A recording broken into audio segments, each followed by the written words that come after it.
right, we're gonna get started here. Just a minute.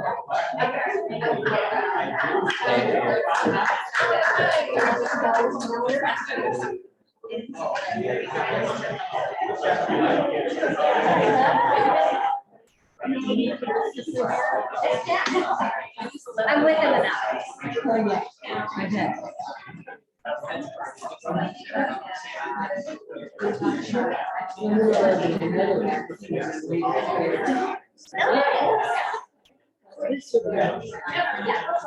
All right, how's everybody doing today? Good. All right, so we have a lot to get to today, and we will get right into it. So we're gonna start off with an icebreaker called toothpick words. I need 4 volunteers. You're competing for a $10 Starbucks gift card. 4 volunteers, 2 at this table, 2 at this table. All right, Corinne, come on up. What is it? 3 more. Toothpick words. nothing with a straw. Nothing with a straw. Toothpick words. 3, come on, Corinne. All right, Yatra. I don't drink coffee. You can get lemonade there from Starbucks. There you go. Okay. All right, toothpick words. You're gonna have 60 seconds to write as many 3-letter words as you can with your toothpicks. Got it. On your mark? Yeah. Go ahead. Open up your toothpicks. You have your hat at the table. You're gonna write as many 3-letter words as you can in 60 seconds with your toothpicks. Got it. On your marks? Yeah. Get set, go.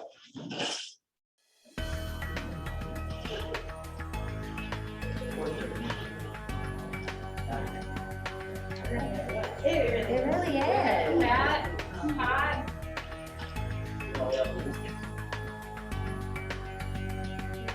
Woo. 45 seconds. Let's keep it cheering. 45 seconds.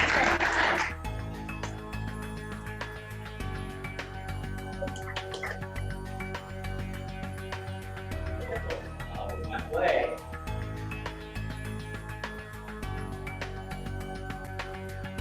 3-letter words.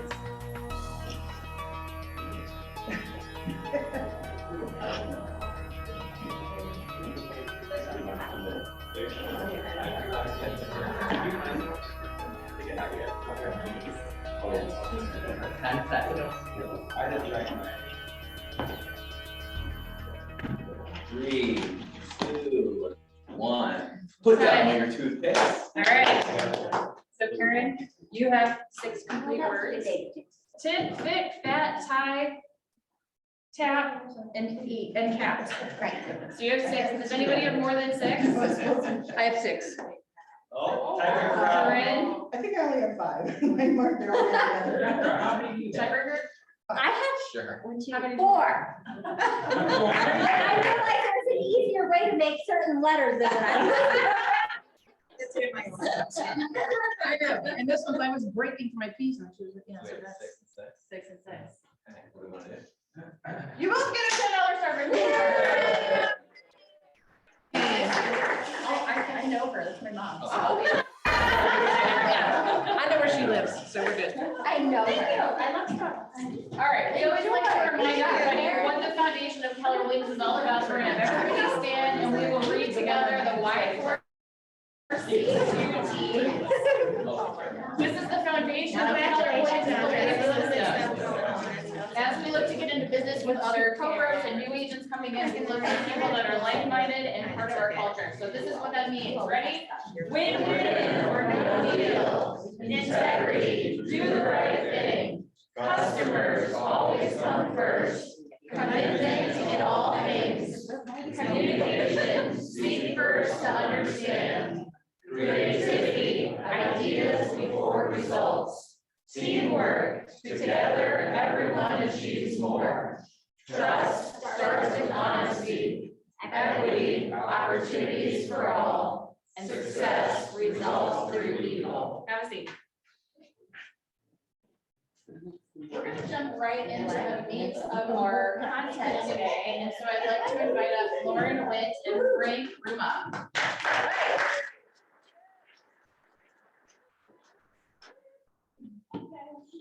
would you rather? No.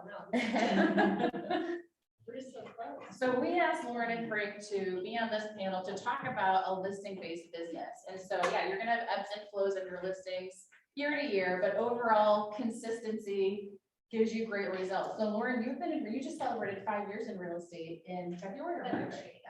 So tell us a little bit about your team and how you're structured right now. So, I'm a room maker and I have, an admin, transaction coordinator, and one agent. Can I scoot you guys up Yeah. actually, because the microphone's here, it was really far away. How's that? Is that better? Yeah, that's better. We're all You friends should be here. on this side. You can go first. All right, so say that one more time, just so that people Sure. on Zoom can hear. Okay, so I have a small team. I have one agent on my team who's part-time. She has a full-time job. And then a transaction coordinator. Okay. Fun fact about yourself. Fun fact, have I been to Africa? I don't know. Pretty cool. I have dual citizenship. I guess that's kind of. What's your Canadian? citizenship? Canadian. Okay. Yeah. So Haven Real Estate Group is the name of your. Yeah. Okay. Frank with the Foundations Group, he is like an OG in real estate. So he's been in real estate since 1987. But only an agent for 7 years. Only an agent for 7 years, but you started a mortgage company and you've got a big background just in real estate. You've been through a shift. So you've got a couple of other key pieces that we can talk about today, but tell us about your team. I have a business partner, Blaze Rosser. He's awesome. We have 4 agents right now, sorry. And a 5th one about to join us. And then Okay. What's your favorite thing about real estate? After all this time, what do you my still favorite like? thing about real estate is it's no pressure because I'm just the go-between from what they want or tell me to do and doing it. That is, because that Look at tells it. me like you're able to take some emotion out of it. Yeah. Yeah. All right, so I sent you guys this list of questions in advance. It is conversational. We'll leave some time for Q&A at the end. So Lauren, we'll start with you. Yeah. This is specifically leading with listings, so that's what the topic is that we're gonna cover. So what do you do to get in the right mindset for focusing on working with sellers? I listen to a lot of Beyonce. I gotta really get amped up. It's really funny. I only in the past, probably this year, have really started feeling in sync with working with listings. I have fought it for 5 years. I love buyers. I know probably a lot of you are like, what? But I really love buyers. I think like my passion that helps drive me being able to do this full time is that I love character of houses. I love kind of being like a matchmaker for people and homes. I actually did that for probably like 15 years prior to getting my real estate license. I was on Craigslist back in the day, seeing the new rentals and stuff. And like, I moved probably every year. I just am like fascinated by, historic homes and just layouts. And actually when I was a kid, probably about 10, my mom bought me graph paper because I would always draw floor plans. I was little. So like, it's just for me, I'm like really passionate about a lot of what comes with buyers. So I, for 5 years was like, oh, I hate listings. It feels like work to me. It feels like I have to become a salesperson. Whereas if I work with buyers, it just felt so much more natural for me. So it takes a lot of Beyonce to get me amped up. But now it's like, I'm really recognizing, obviously in this like shifting market, that listings are your lifeline. And they can also bring you a lot of buyers as well. So, so really just knowing like I am my only income, I own a home, I have a small team, like I have to make this happen. So knowing that listings are really an important part to my business and not something that I kind of have really fought for a long time. So yeah, kind of knowing that that's super important to keeping my business alive. And I've come to actually mostly enjoy working with sellers. Yeah, you can bring that experience with, 5 years of working with buyers to Yeah. speak to what the sellers. I mean, I've been probably half and half for a couple of years now, but I just really would like drag my feet when it came to listings, just like, it just felt like work. Whereas the rest doesn't feel like work to me. It just feels really fun and kind of energizes me. Like I think if I was taken out of real estate and put into like a full-time job somewhere else, I would be on my phone half a day looking at Realtor.com, like, that's just who I am, and I'm so fascinated by it, so, yeah, so getting in the right mindset that that's like a really important part to keeping me in the business. So have a pump up song. That What you was that? like, having a pump up song that you like, Beyonce. Yeah, specifically Who Runs the World, Girls. Is the one song. That's If I Fred's really- favorite song. Yeah, if I'm driving to a listing appointment and I know I'm competing for it, I gotta really get amped up on that one, like, I can do this. Love it. Girls run the world. Frank, how about you? How do you get the mindset knowing that you? You think know, can she listen took it to all that? away from me, because she answered my phone music. And I've gotta have that going. No, but what you said about buyers is so true, because you build a different relationship with buyers. Mhm. You form a real tight friendship for that short period that you're out there with them. And so, Short period. yeah, hopefully short. So that's a little different. I actually, to get started, I mean, you gotta get in the mindset, so you script practice. You're really good about that. You're very. I'm consistent not with as that. consistent about anything, unfortunately, but I try. Yesterday, I started a new venture, a new type of listing that I was looking for. And it was out of my wheelhouse altogether. It reminded me of the days when I first started with expireds, and then reminded me of the days when I first started with Visbos, and how scared I was to pick up that phone the first few times. But you just gotta come to the conclusion that everything's a numbers game. I mean, you're gonna blow it. I blew it yesterday. I blew it a number of times on the phone, but it doesn't matter. You just keep doing it. Script practice and then smiling and dialing. Smiling, dialing, and that, the phone feels like 100 pounds the first call every time. I mean, it gets easier, but that's just, you just have to do it over and over again. And so you kind of talked about why seller leads are essential in your business, because that's gonna bring the buyers most of the time. That does shift a little bit It in a also shifting market. controls our time a lot better. True. Mhm. And it's the only way to grow, it's actually the only way to grow a team is through leverage of listings, so. What right now are your 3 top sources of seller leads? So mine is my Sphere, which I think I kind of get through, Facebook, just not like ads or anything, but just interacting with people I know, texting people and reaching out to people. And then I sponsor some events at my church, and honestly, like, I'm 100% Sphere, based, That's so. awesome. Yeah. It just comes from me kind of interacting with the people that I already know and trying to be top of mind, at a place where it's like, they associate me with homes, buying and selling. So it's like liking people's posts a lot, commenting on their posts, posting a lot myself personally. And You that's- had a really big seller appointment after something, a friend of your mom, and it was like a large home, like something that you had never done before because of a Facebook post that you had. Yeah,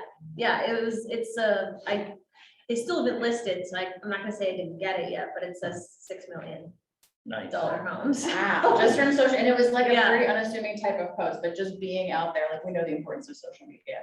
How about you, Free Frank? Sphere is my number one, networking and cold calling. I used to think cold calling is my number one because I really loved expireds and Visbos. But when I looked at my past numbers, it actually, my highest end is Sphere is where they come from. Which is still calling, but it's not cold. She's been working with them for decades at this point. Well, yes and no.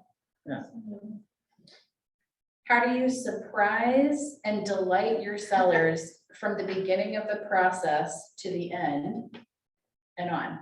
This question made me laugh. I don't know why. I think I really try to treat my clients like they're like my family. And I tell them that, like, if you were my sister or my mother or my father, I would give you the same kind of, advice and wisdom that I'm giving you. I would interact with you the same way. So like, I really try and just kind of bring people into my world a little bit.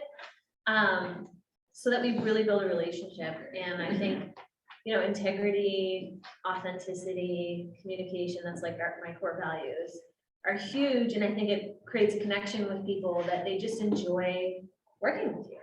And then they're compelled to tell other people, about you, but also really personalized gifts. Like I probably lose a lot of money on deductions because I don't buy the right stuff for people. That's like monogrammed and everything. But I really try to pay attention to them throughout the process and hear things that they love or that they do. And then at the end, I always buy them a gift that has to do with that, and they're very like, oh my gosh, like this is so, it's not just like knives or something, which is fine. But I try to be really personal with it so that they know that I'm like, I've connected with them. So I think that's some of it. So authenticity, connecting with them personally, making Yeah. them feel like they are the most important thing in your world. Yep. Frank, how about for you? Surprising and delighting. It's my charming personality and the sharp way that I dress. I don't know. That was a tough, tech skills, and market knowledge really is what I try and convey. Talk more about that market knowledge. I track every Sunday morning at 8 o'clock. You'll find me in front of my computer, breaking down the numbers of the market. I've got a spreadsheet that goes back 6 years. And so I can speak fluently when I'm sitting down with somebody. And then, again, everything I do, like when I walk into a listing appointment, this is the only thing I bring with me. Actually I have 2 of these, so it depends on which side I decide to bring that day. And I have everything. I have the contract that they can sign right on the screen. I have the CMA. I have a whole presentation. So it just depends on where I'm going to go on that listing appointment, which every listing appointment does go differently depending on the direction. So for people that don't have that part of their routine on Sunday mornings, when you're sitting in your computer and you're in the MLS, what are the key pieces of information that you're finding that you want to have prepared that week? I go through everything. I start with the last 7 days of actives, and I break it down from average price, low price, high price, medium price, dollar per square foot, number of days on the market, combined number of days on the market. And then I go into contingents, I go into pendings, I go into solds, I go into expired, I go into everything on the market that hasn't sold, both contingent and active, and then just active. And then I go into showing service and break down number of doors that were open that week. So That's pretty comprehensive, but it's a good practice to get into so you can have a real pulse of what's going on in the market. What are the top 3 challenges your business is facing today? Oh my gosh, it's been a bit of a rough year for me. I think this is probably for buyers and sellers, is figuring out price points, because I'm feeling a shift. And so it's kind of like, do we look at the comps from the last 3 months? Because those were wild and it's starting to shift. And so navigating that with, both sides, I feel like is quite a big challenge right now. I tend to give like a range, usually depending on the price, like $10,000 to $20,000 range, where I recommend that they list in. And I kind of say, like, if your priority is to sell fast, you probably want to go on this lower end. If your priority is to get the most money, then we can throw this higher one, on the market and see what happens. So it all depends on kind of what their priority is, but definitely it's like pricing. I can look at all of the numbers, but it's like the numbers aren't totally supporting a changing market. So that's probably the biggest thing for me. And it feels also like everything just is a lot more challenging. Like, to get someone under contract when you're working with a buyer is a lot more challenging. But even with listings, when we go under contract, I feel like there's been more challenges, like more deals falling through. I don't know if it's like appraisers, underwriters are kind of coming back with some wild things that I've never encountered in the last few months. So it feels like everything takes a lot more work lately. So that's some of the challenges that I feel like I've been having. So with the shifting market, it's a situation where it happens gradually and then suddenly, and it falls off. So if you've been following our training calendar, we're doing shift-based conversations, because the bottom line is you have to manage expectations, especially when you're going on listing appointments. You're not looking in the rearview mirror, you're leading out of what was, and people that may have conversations with their sellers and their friends from 3 months ago, that's not going to be the case for your seller today. So setting expectations at the beginning and saying, the market dictates the price, not us. It's not me or it's not you. Not And I how much we tell want them, to go for. like, I would be thrilled if it went above this. Like, there's no ego in me I would be so happy for you. But just based on like the numbers and where we're at, this is where if I was listing this home, if it was my home, I would probably list in this range. So it's totally explaining where we're at and kind of what's going on and making sure that they have those expectations for sure, so that they're not super disappointed. Even if you start at that higher number, just making sure they know, we'll keep an eye on it, you know, we can price drop, but we should know pretty quickly.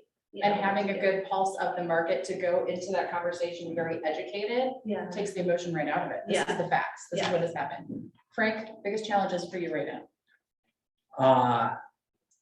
One thing that you're talking about there with the pricing, and that's always been, I shouldn't say always been a challenge. Recently has been a challenge because everybody wants that high price because they saw everything sell. And yet pricing it at the right price will get it a higher price than starting high, and convincing them of that has been a challenge. That's starting to shift a little bit because they're reading the national news. So it is starting to shift And a the little. Zestines. And, right. Biggest challenge for me this year has been, lot of new people, a lot of training, a lot of new systems going into place, which has taken time away from core of lead generation and ringing. In your team specifically? Yeah. You're referring to? Yeah. Okay. Yeah, and so lead generation is the most important thing we can ever do with our day when you're focused on doing business activities. Everything else can wait, because if you work through your pipeline of business and you haven't been lead generating, you got nothing. So we talked about like pump up songs and other ways to like prepare mentally. What else are you doing? Like, how are you preparing to meet with a seller? Like mindset and the materials that you're bringing with you. Yeah, usually if somebody reaches out, say they want to sell their house, I'll immediately get like a tax and legal for their house so that I can look it up and start getting familiar with their home and making sure that it kind of matches what they say. I set up like a pre-listing call with them that usually takes about 20 minutes, and I just get some of the information about like, what's your timeline? Because that's a huge thing to figure out in the beginning. Are you gonna be meeting with any other realtors? That's a question that I asked that I feel like I had to get brave to ask that, but it's so worth it because then you kind of know, okay, so like who, and you can even ask who else are you meeting with? So you have an idea if they're meeting with anybody else. And so that's like about a 20-minute call. And then I set up like a listing appointment where I run comps for them beforehand based on some of the updates that they maybe told me about in the pre-listing call. And then basically I'm really choosy with my comps. I don't just kind of do the neighborhood. I look through and really try to pick, the closest comps for that. And then take how much they sold for per square foot and multiply that by their square footage, and you get a range. And so I kind of write that all on the quick CMA that you can do in the MLS. And then I take that in so that I can really show them, like, say, these houses sold for this much, maybe they were bigger. You kind of work through, you get them to a place where they kind of determine exactly what you want them to, based on the facts, based on what's on the CMA. And so I always actually email them the comps as well beforehand, so they can look at the houses, look at the pictures, the stats for the houses. So almost 100% of the time they list in the range that I give them, because they kind of come to that conclusion on their own based on, what's on the paper. So if you can put their square footage in and then how much they sold for per square foot in that neighborhood, it helps them see their own range. And sometimes it's like, hey, yours is beautiful and it's probably above average, but it's just a lot smaller than the rest of the houses in the neighborhood. So that's why this falls like that. So that's something that I kind of present to them at the listing appointment, as well as, the warranty, the consumer guide. Right? We're supposed to. And so you were asking what I take to the. Yeah, I mean, just how to prepare. I mean, Yeah. so that's what you take, and you Yeah. do the pre-listing call, so that's important to Listing call. gather as much Yeah. information, get their motivation, so you can like dig in when you get Yeah, there. and it's kind of understanding too, like their timeline, so that when I go to this listing appointment, is this like a quicker, here's some information, or am I like walking through the entire house, making notes for myself on how to describe the house, how to list it, Yeah. making recommendations for things that they should maybe do before listing. So it helps you determine all of that so that the actual listing appointment looks like what it should, based on what they've given you. So, Okay. yeah. Frank, anything you would add to that? How to prepare what you're taking? Depending materials-wise? on the listing appointment, I either do a 1 or a 2. In other words, sometimes it just starts off as a walkthrough because I have no idea about that house or that. Or it's in a neighborhood where there's not, like, it's not cookie cutters and easy to determine. Other times I plan on going and either walking away with a listing or getting told to get out of my house. Either way, though, I start just like she did. I'll start with the subject property. I'll bring in the comps. I use Cloud CMA where I put my data up afterwards to present. That way I can send them a link and they can view everything. They can't have everything, they can just view it, which is nice. And I also have all that, sorry, my dad's calling. And I also have it all here as I go, and then I can draw a circle right as we're talking, so. So determining if it's a step or a two-step will determine how. you- Yeah, sometimes I think it's a two-step and I go in and it's a Just write it on the one-step. list. So I always have a package with me to sign. Perfect. That's So, how you do it, go in for the close. So let's talk about value propositions, and I think that's one area where a lot of people struggle. If you know that you're up against a couple different agents, that might make you shrink on the inside. And if you're really clear about your value and you can deliver that in 30 seconds or 60 seconds, your quick elevator pitch, you go in a lot more confidently. So talk about how you go in with your value proposition, what that looks like. Yeah, I mean, again, it's usually people in my sphere, so it's people I already know, but for me, it's communication. Our team is really great with communication. We'll guide you through every step of the way. We have emails for everything. Cheryl is available for everything. I'm available for everything. So really, we communicate really well. And then integrity is huge. What I say I'm gonna do, I will do. When I say I'm gonna be there, I will be there. I'm like big on, I like being on time. So if I say that I'm gonna be there at a certain time, so I think it just builds, they know they can rely on me for the process. And I'm gonna be honest with them, through every step.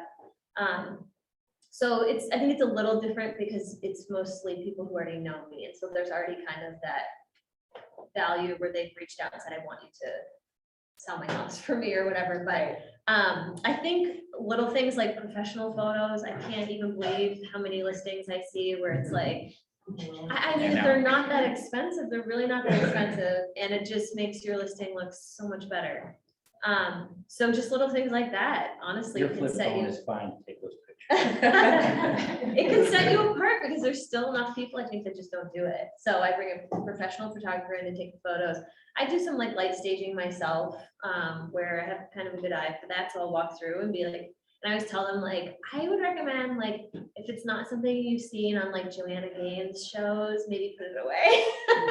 So like, if it's not like Joanna Gaines, then like minimize as much as you can. Okay. Because a lot of people.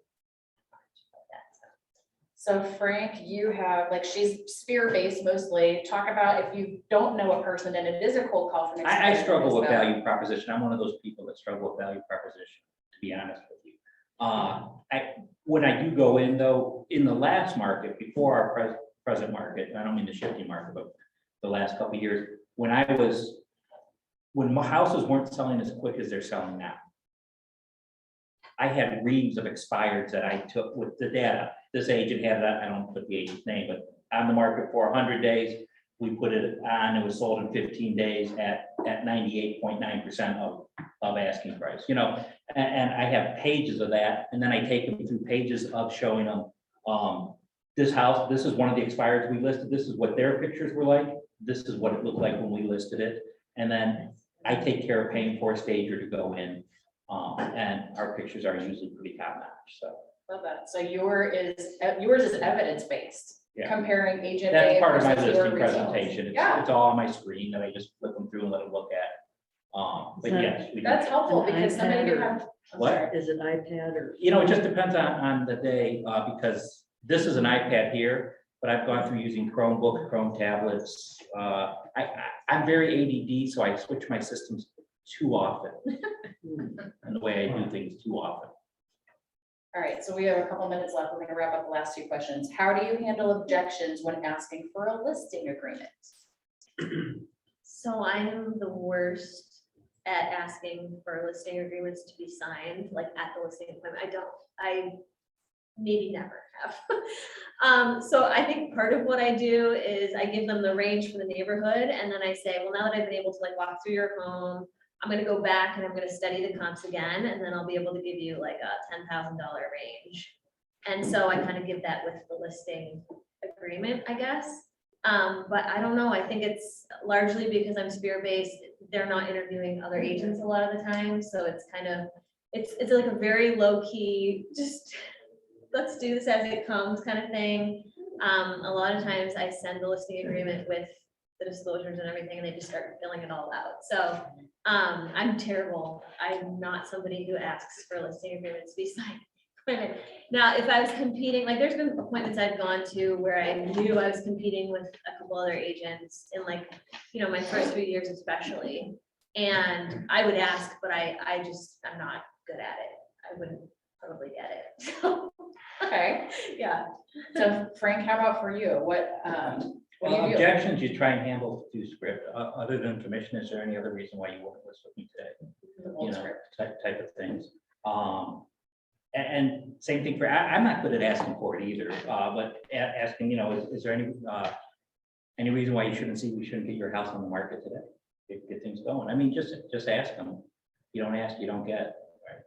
And that's one of the questions I asked in my pre-listing call too, like if everything seems good on when I come, is there any reason that you wouldn't be ready to list with me? And so that answer kind of helps, I think, because you know where they stand, and then it's like less. And then you can just bring that back up Yeah. at the end of the conversation. So as we talked about before, is there any reason why, Yeah. you know?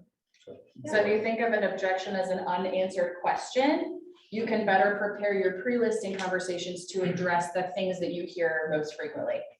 All right, so that kind of, And I think how do you close and pre-listing- ask for a signed listing? I think pre-listing conversations, the conversation she has beforehand is becoming more important now. Yeah. For sure. So, Yeah, and people like, I feel like I see people in person a lot less time. So it's a lot of phone calls and a lot of connecting that way. So I think anything you can kind of do over the phone to prepare yourself helps too. Great. Anybody have any questions for them before we move on? Do you guys give a pre-listing packet at all? Or do it, You drop off anything. if you drop off anything, if you No. use? I don't at the moment. Because I don't have anything physical. It's like electronic. Everything's electronic. Yeah. And now they can get a link to the listing with all the data and reasons why you should price like this and why use me and all that stuff. So they have a link that they can go to and view it. We are doing a lot of stuff with video now, where in fact, even throughout the listing or throughout the listing process, like, or throughout the sale process, okay, time for home inspection, you know, they're having the home inspection. So they'll get a video explaining what goes on at that point. And then, you know, so they get little snippets of telling them what's going on instead of just regular email coming out now. We try and do videos or explain it. So older people that don't do the computer, is that a They're challenge? screwed. I am the hero to all. You know how many of my Clients I've set up their first email account for. Corinne, last question? So you mentioned a couple of different levels of services that you offer, like staging or photography, or do you have different levels of percentages that you, for fees that you charge as you're putting together? Pardon? No, what my big thing is if it's somebody I don't know, so if I get like a friend of a friend of a friend, I just try for 7, that's like my go-to, but anybody else I just do 6. I really see it as like, sometimes you eat the cost on some things, but I feel like it always comes back to. On a what's $6 worth million it. listing, I'm sure. Oh, yeah. Get 6, that would be different. Remember Co-Broke's 3-2.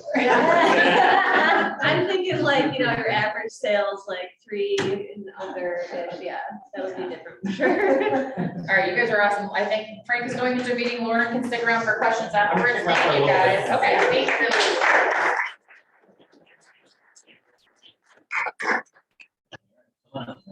Right. So we would like to welcome our newest agents, David Coos, Maria Grillis, Tyler Tuba, Julia Ternosky, Kathleen Battle, Dominic Boyle, and Donald J. Jones. If any of you guys are on the call, I know David's here, please stop by and see me for a t-shirt and a cup. And then we have some events just to remind you about. our previous slide that we skipped past is for the Medina grand opening. That's gonna be next Thursday on July 21st from 4 to 7. So please stop by for some snacks and check out the space and mingle. I believe we still have some offices available if anyone's interested, so just come by and check it out. And don't pay attention to those ugly pictures that we have up there because that furniture is gone. We'd love to use this space. With some- King Medina has redesigned it, so. Yes, definitely stop by and see it. And then going on the rest of the month, we have How I Built It tomorrow with Antonio. It's gonna be really great. So if anyone knows who Antonio is, he was our top solo agent last year. So it's definitely gonna be a really good one that you don't want to miss. How to set up your Google business page with Mike and Lynn will be next Wednesday. MLS Mastery with Heidi from the MLS. I know a lot of people have had questions about Rental Beast. She will be going over that and giving a tutorial about how to use it. It'll be next Thursday on Zoom at 10 o'clock. So yeah, definitely tune into that one. And then we have a shift workshop with Christine Williams, Gaining Mind Over Market. That's with our shift series that we're doing. And then we also just wanted to announce that next month, our team meeting is going to be a picnic in the Albion Woods picnic area right up in Millstream Run. So definitely come by. We're gonna do like a small field day. So we'll do a shorter meeting in the beginning and then we'll just do a picnic with field day and games and food. I can't do pool. Mike's getting ready for I don't know if you're ready for some Yeah, kickball. kickball. It was pretty Kickball, intense yeah. last year, so definitely come by. Oh, yes. And then we also want to just wish a happy anniversary to all of these wonderful agents. Enrique Surratt with 9 years. That's really amazing. And then recognizing their 1 year, we have Ryan and Maren Baker as well. So congrats, everybody.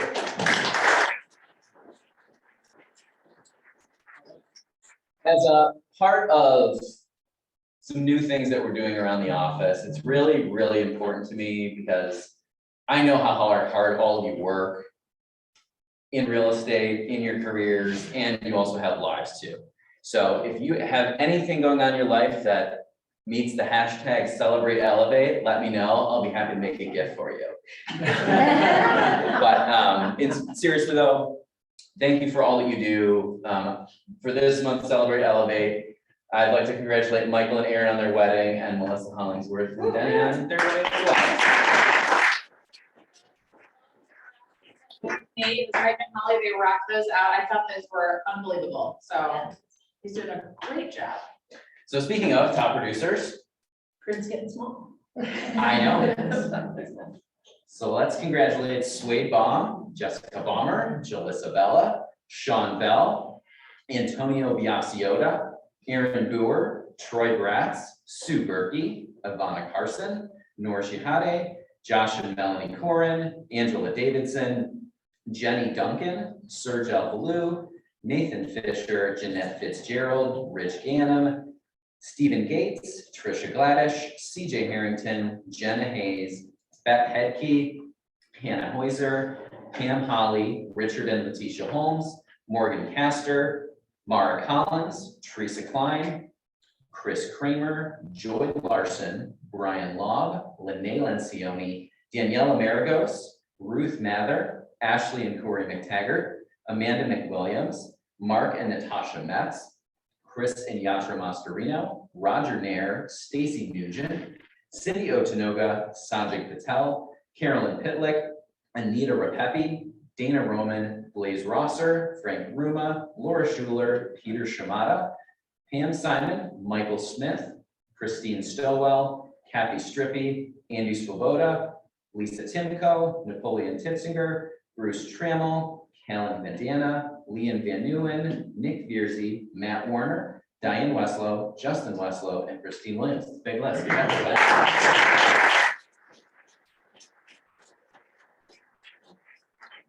All right, so we have a lot of cappers this month too. So let's congratulate Mara Collins, Diane Weslow, Frank Ruma, Blaze Rosser, Troy Bratz, Daniela Maragos.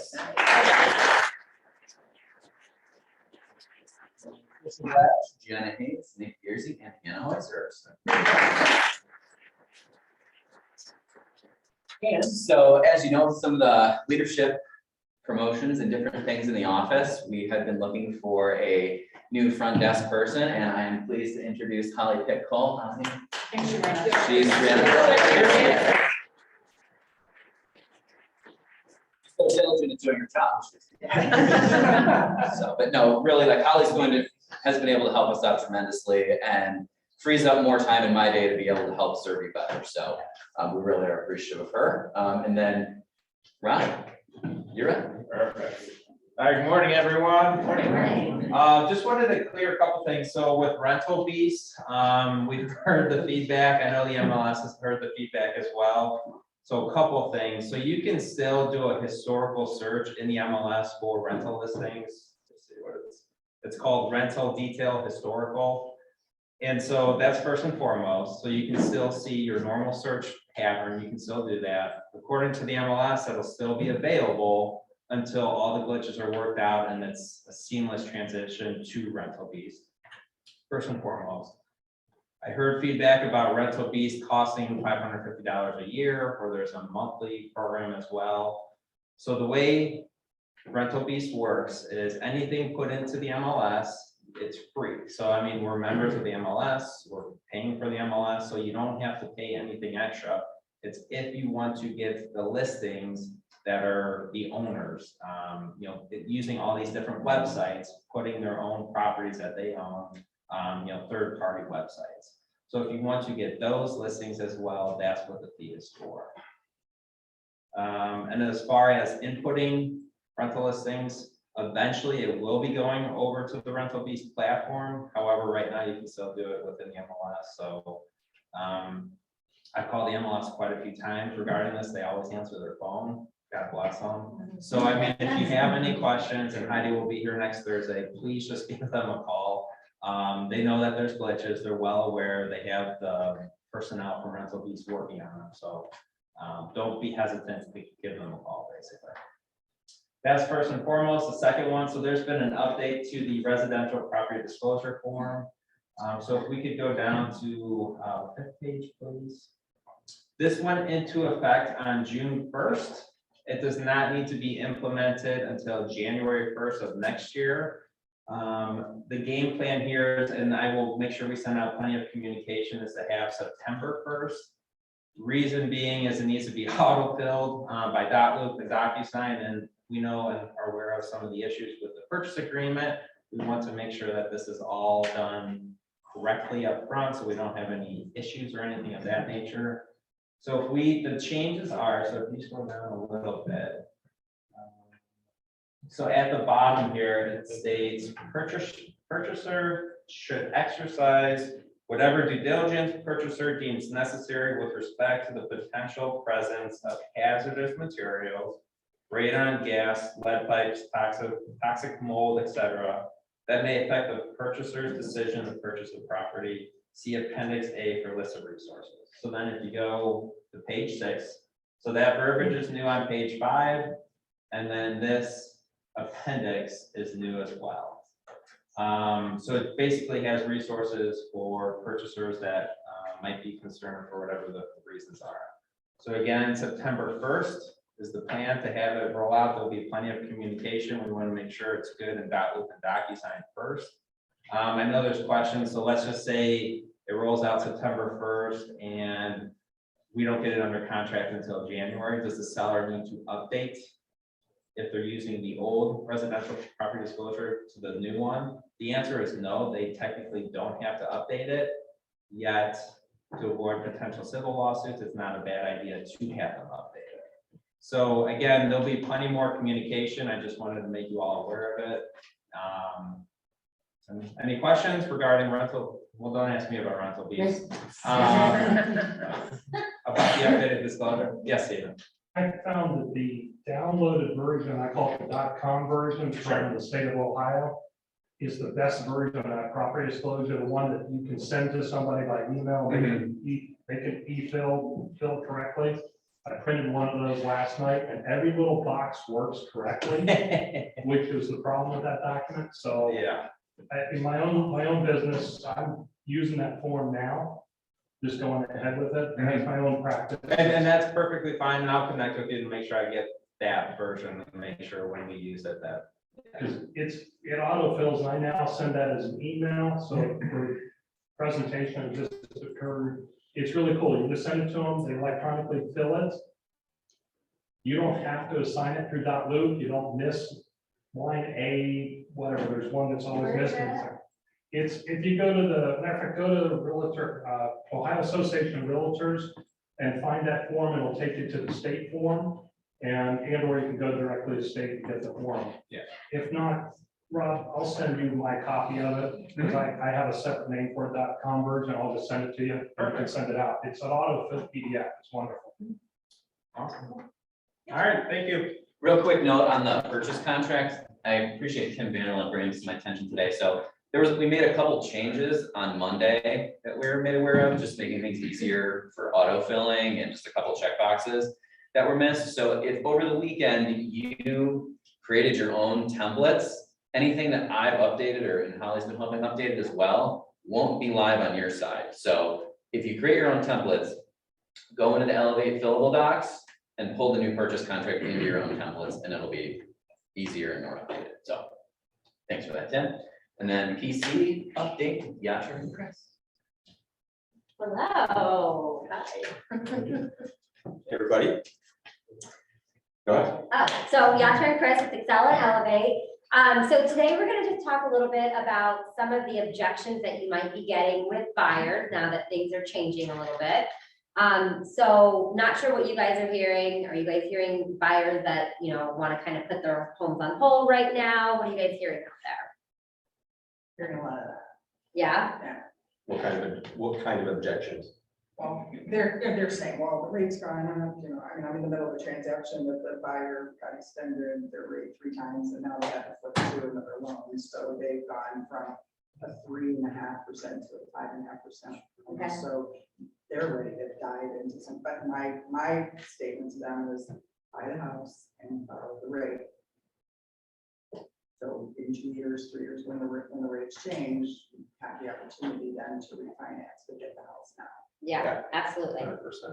Yeah, expectations about what we can purchase now as opposed to last year. Yep, So, a lot of the conversation. It's a lot, you know, when they were looking at 250, now they're at 200, it's. yeah, So, yeah, we're hearing a lot of this same stuff, the interest rates, the affordability of things. And it comes down to educating, of course, the client the right way, so they understand the market, what's happening, where predictions are going, and stop living in the past, essentially, because we can't go backwards. Go ahead. I have clients or just people in general waiting for the big bust, like last time, that prices are gonna go really down, so they're gonna wait. And I'm like, I don't know that that's gonna happen, because the buyers that bought back then are not the buyers that are buying. that bought now. Yeah. They're gonna lose their houses. graduated high school. Pardon? They were still in diapers when the last time that happened. So yeah, that's you know, we keep hearing that too, the bubble's gonna burst. So I think it comes down to the educating the clients and helping them understand. So if you're not aware of what's going on in the market, get on Google, start reading articles, go on Inman, go on KCM, get the information you need to provide the right information to the client. So a couple of the ways that we're handling this with our objections when we get this is first is the interest rates. Well, I don't know if I want to buy now, right? We want to wait till rates come down, or we want to wait for the bubble first. So the first thing that we do is go back to their motivation. Why are they wanting to move in the first place, right? And I think the big thing to know, is this a short-term move or is this a long-term move? Because if it's a short-term move, then that's a totally different conversation. Yeah. If it's a long-term move, why would you wait to purchase now? And as Corinne said, you can refinance. So that's part of the conversation we have. Right now, interest rates actually have come down over the last 2 weeks. So first and foremost is letting your buyers know that that's happened. And now's a great time to get locked in. The other thing too, is we're talking to them about is their options as far as lenders. Have them get with Benny and talk about ARMs, talk about buy downs, talk about whatever options there are, right now to get locked into a lower rate, because historically, as we know, we go through a cycle and rates are gonna go up and they're gonna come back down. So if you're doing a 7 or 10-year ARM, you're gonna have time in the next 7 to 10 years to refinance back at that lower rate. So these are some of the things we're having, or some of the conversations we're having with our clients to get them locked in at lower rates. And part of the verbiage we're using is get locked in at last year's rates. And so when we're saying that, they're like, what do you mean? How do we do that? And we're sharing with them, and then getting them on the phone with the lender. Yeah, I think and- that's the biggest thing, is just getting them on the Yeah. phone with the lender and getting them to understand what their options are and how they can get locked into last year's rates. And again, always taking it back to why they wanted to buy in the first place.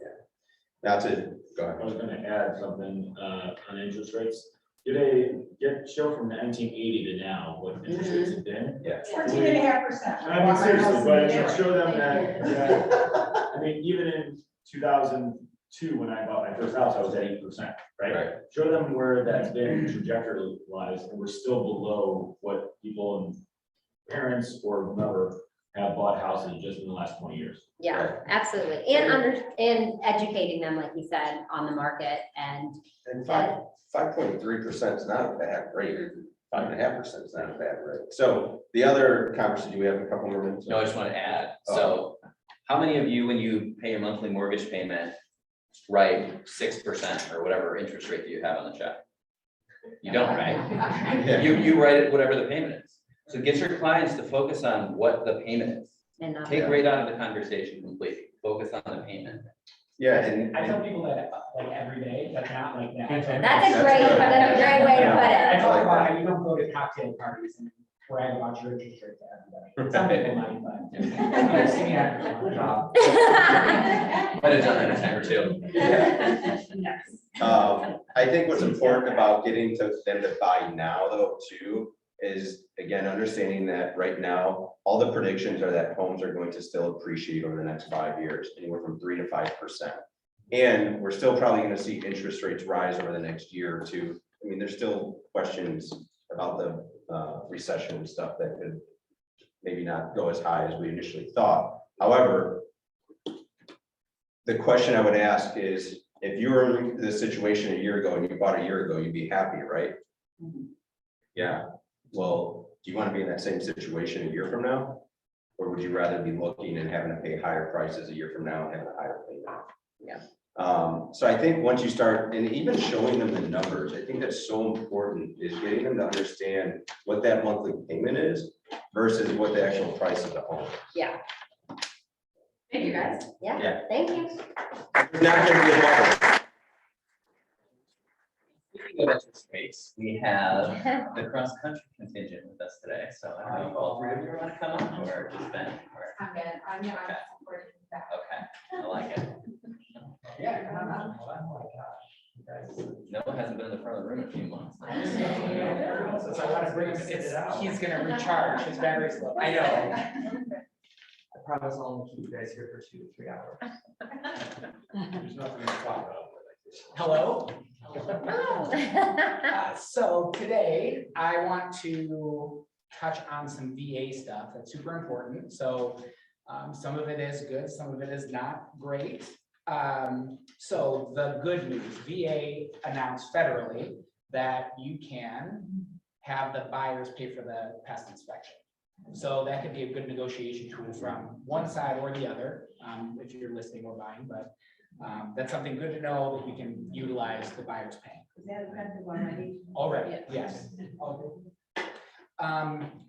Yesterday, they announced that they're changing the way that we calculate debt to income ratio based on collections and charge-offs with VA. So before, we would just calculate at 5% as if they were paying it back, or we would just cancel out charge-offs completely. But now, whatever it says on the credit report is what you have to include in the DTI, the debt to income. So what that means is if somebody has a $2,000 charge-off and the credit report is saying that the required payment is $2,000, then we have to include $2,000 as part of their debt that they owe monthly. Or they have to pay it off at closing. So there are ways to get through it, but some of those conversations may be a little bit more difficult with some folks that have their credit scores are a little bit lower because of active collections or active charge-offs. This is a VA thing. It's not a cross-country thing. We don't do overlays. So whatever the investors say, how you approve a loan, that's how we approve them. So this is amongst everybody, anybody that you may have pre-approvals out with that are VA, you should check to make sure that they recalculate that. So I just wanted to let everybody know. That being said, I wanted to give you guys an update on year-to-date, Elevate and Cross Country Mortgage Partnership. We've closed 45 loans through June for $9.3 million, which is super exciting. $10 million is awesome.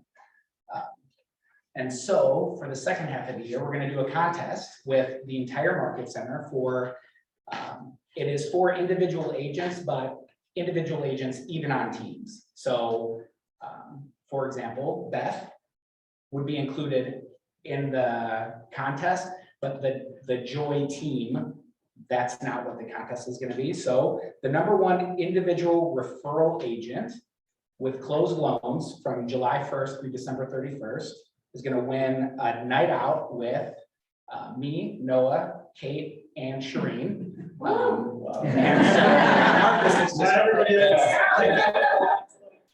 You know, one little caveat, you get to choose a word count for Noah.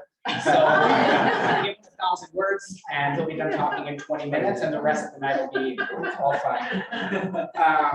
And it will, we didn't pick what that is gonna be. Is it gonna be dinner? Is it gonna be, you know, grab some drinks or do whatever? Because whoever wins is gonna participate in what the night's gonna be. Legally. Officially. Currently, we've got 13 contracts in for closes July 1st and later. 4 of them are actually funded already through 13 days. And the 2 leaders we have right now are Michael Smith and Beth Hetke. We're 3. So thank you very much. And then if you guys have any, that's what I had. So if you guys have any questions about stuff, let me know. Yes. Can you explain to those of us who are not 100% clear what a 7 to 10 year rate is? What is an ARM? How does that look for a buyer in terms of my interest rate is this today? What's it going to look like in 5 years, 7 years? So it's tough to say exactly. So what the numbers are in that are how long, what the initial rate's going to be, how often it can change, and how it changes. And so if it's 1% over the, what can I think of prime rate, then if prime rate goes up 6%, then the rate could potentially go up 6%. And so that, it's really tough to say exactly what it is. It's a little bit volatile, which is why ARMs are a little bit scary. But at the very beginning, it's lower. So the folks that you typically would use for those are not people who are going to find their forever home and live there, but people who would be in there temporarily, or like doctors are very good candidates. If they're in there for their residency because they get this low rate, but they're just going to sell it off or pay it off once they get their full-time position. So what would be the starting rate today on an ARM? And is it something that they have to buy down points to get to that point? So it changes every day, just like the fixed rate. But they're typically lower. Right now I'm selling like 6 1/8 to everybody. And then I give them the opportunity to buy down, but 6 1/8 is probably the scariest fixed rate that we have right now. And then, but I've been giving people in the mid-5s once they choose, but ARMs are also able to be bought down, but the starting rate's going to be less. The scariest rate is going to be much less than 6 1/8. And to answer your question about like one, maybe what's the benefit to an ARM, which maybe is the core of the question, and then also what the rate is for an ARM, it's a little more volatile, right? So when you think about an ARM mortgage, they're traditionally sold to customers in an increasing interest rate market because of the reasons Benny mentioned, which is either the customer would sell the house or it's not a long-term home. Or if it is a long-term home, the theory is that they would be able to refinance in the future when interest rates are lower. That worked great in 2008.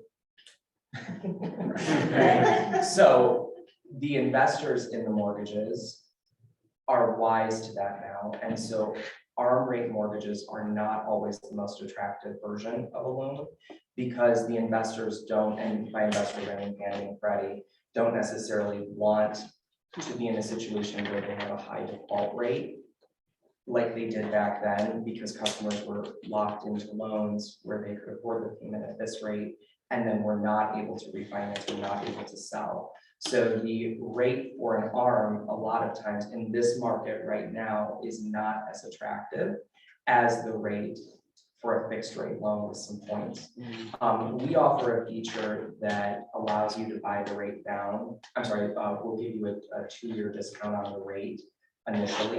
So it's almost like a fixed rate ARM. I know that sounds contradictory, but we'll give you 2% off the rate for the first year, 1% off the rate for the second year, and then it goes to the actual rate in the third year, so that the customer knows this is my rate, this is the projected payment that I'll have, and they can take advantage of those lower rates. So the actual rate as of today, or the actual rate as? The actual rate as of today, so it's locked in on the front end. And then Those rates are all set for the whole, so you'll know exactly what your rate is and what your payment is, your principal and interest payment.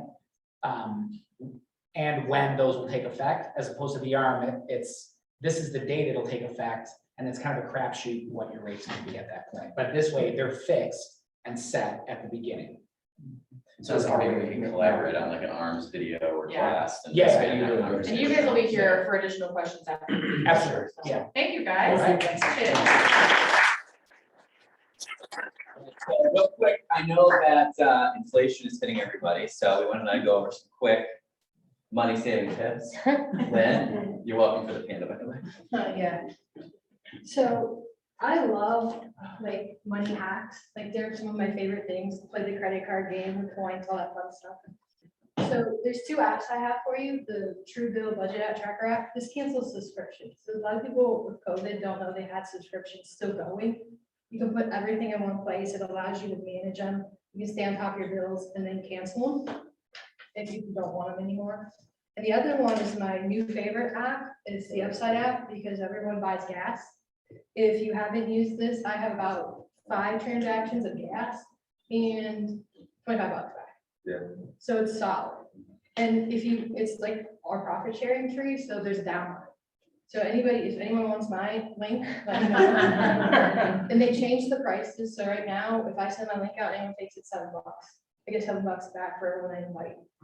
And then I earn money off their gas. So is it trustworthy or not? I mean, I've got it, but I don't trust. I've been using it for a Yeah. ride, that's what it works really It's well. solid. So I can give them my bank card number and most of You them. do that most of it. If you don't feel comfortable doing that, you can scan the receipt.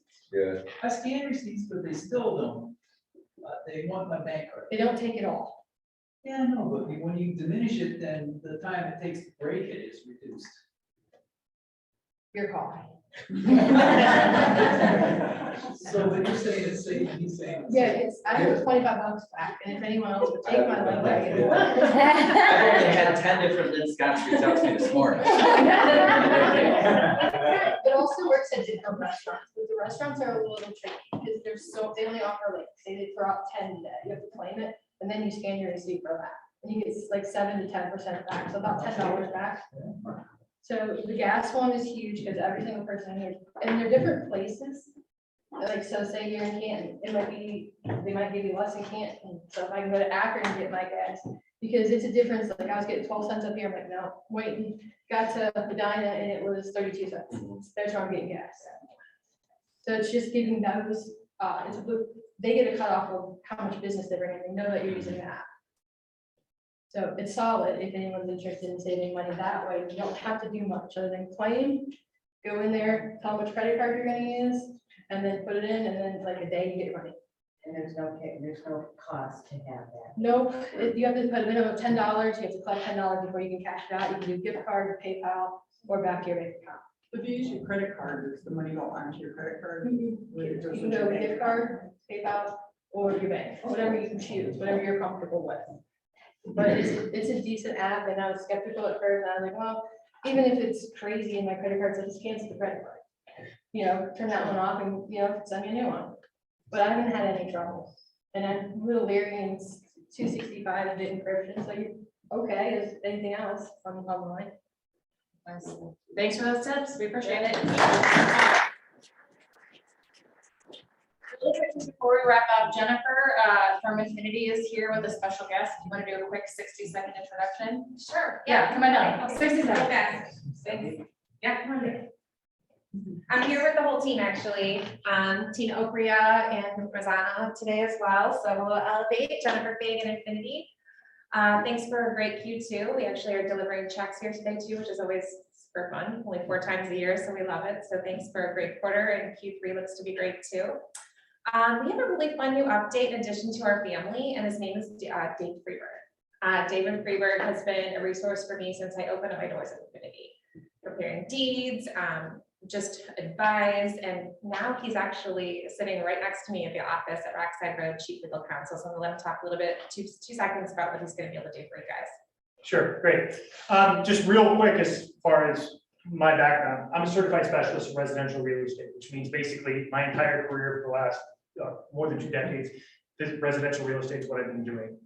Title, helping close deals, that kind of thing. So basically, just use me as a resource. You can call me at Infinity's office.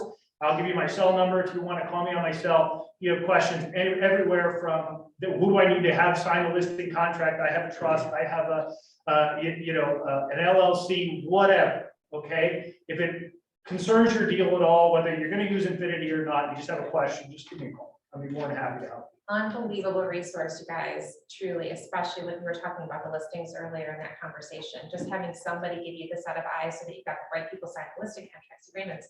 This is just next level. So we are so excited he's here with us. He's here for you. So I'm glad I got to bring him and introduce and put a face to the name because I know you're all gonna be talking to him. All right. Okay.